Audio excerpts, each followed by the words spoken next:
Many ladies with hypothyroidism, they struggle to lose weight and or they struggle to keep it off. Okay, and I'm here to tell you that it's absolutely possible. It can be simple to do. You can lose weight and keep it off just like everyone else. I'll explain how. My name is Joe. I have an online dietitian company. We typically help with digestive issues, but of course we work with a lot of autoimmune issues as well, such as an underactive thyroid. So if that is you and you do have a weight goal, keep on watching. I also have a guide at the end about nutrition and diet and an underactive thyroid, particularly with a weight goal and what you should be doing. So here's the thing.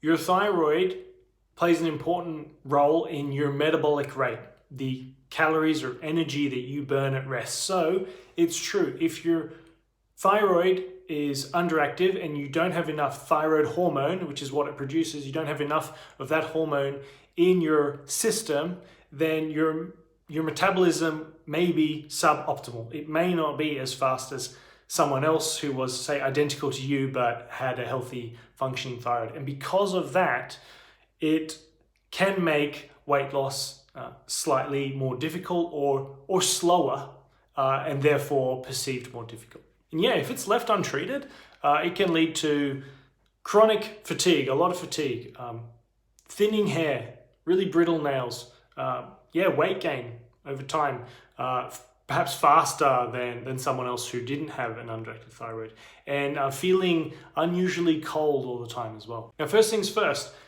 hormone replacement therapy. So taking a levothyroxine or a synthroid or a desiccated thyroid, if you prefer, that is absolutely part of the treatment protocol. It's perfectly safe because the reality is your thyroid is not producing the hormone, so you need to take it from somewhere else. There isn't really a way to make it function 100% like it used to when you were younger. It just doesn't happen. So you need to replace it. It's just like taking a vitamin D supplement. You know, we can make our own vitamin D from our skin exposure to the sun, but you know, if you're like me and you live in a place where there isn't that much sun, you literally just take vitamin D instead and everything functions as normal. And so that's what we're doing with the thyroid hormone. And so it's safe. And the good news is if you have restored your thyroid levels with the replacement that you're taking, then you can lose weight just as efficiently and as easily as everyone else with the right system and the right approach. And obviously that looks like, you know, following the correct balanced diet, having the right support system in place and accountability, being consistently in a calorie deficit as well. You might be thinking, well, what about, you know, these websites were saying I need to have this thyroid extra supplement. It's got selenium, it has zinc, all these nutrients that are a part of the health of the thyroid. Yes, they can help, but you should be getting adequate nutrition for these minerals from that healthy, balanced diet that you're eating, which is for your weight goal anyway. So you shouldn't necessarily need to take those. They can help. But that's like the 1%. Why would you focus on the thing that gets you 1% of the results versus the thing that gets you 99% of the way? You'll be banging your head against the wall doing that. It's like if something's wrong with the engine of your car, you go to the mechanic and the mechanic just fixes your tires and he shines your mirrors.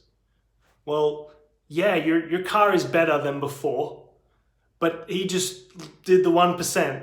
The engine's broken. That's the 99%, and he's not fixed that. And that's what people are doing when they're just looking at these minerals and taking these supplements that supposedly support thyroid health and not looking at your full diet, your stress, your lifestyle, having a support network, having direction, having someone guide you through the process.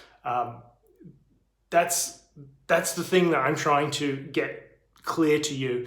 If you have all these things in place, the 99%, you will get to your goal. You don't have to worry about the 1%. Gluten. Gluten is a funny one. And there's lots of these compounds. So now I'm not talking about minerals. Now I'm talking about certain food compounds. This is a protein. There's definitely some carbohydrates as well that we could talk about in another video. We know that gluten intake can influence certain autoimmune issues. For example, celiac disease, everyone agrees, and that's very clear. Now, if you have Hashimoto's hypothyroidism, then it does appear to be beneficial to reduce your gluten intake in many, not all instances, but anecdotally, so from what we see with clients, that absolutely seems to be the case. It's not that gluten is inherently bad. It could be that gluten-containing foods have other compounds in them, and so when you remove gluten, you're removing those without realizing it, and that's what's helping.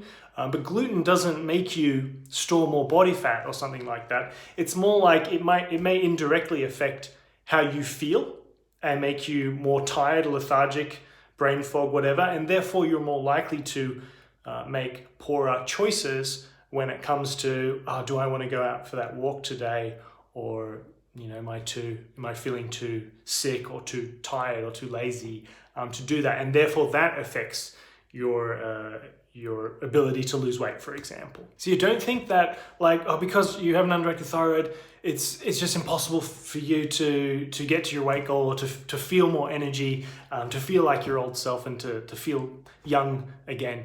It's absolutely possible. We've had so many clients who've felt that way. They've worked with us, and they realize, oh my goodness, I can actually lose weight just like everyone else. It's also about getting, if you subscribe to the idea that, it's my thyroid, and therefore there's nothing I can do, then you're the victim. And you're the victim in your narrative now. Whereas we need to get you away from that, because as long as you're the victim, then nothing can change for you. But if we can shift you into a different mindset and different narrative, we can actually start to make things happen. Hopefully that makes sense to you. Anywho, I'll wrap it up.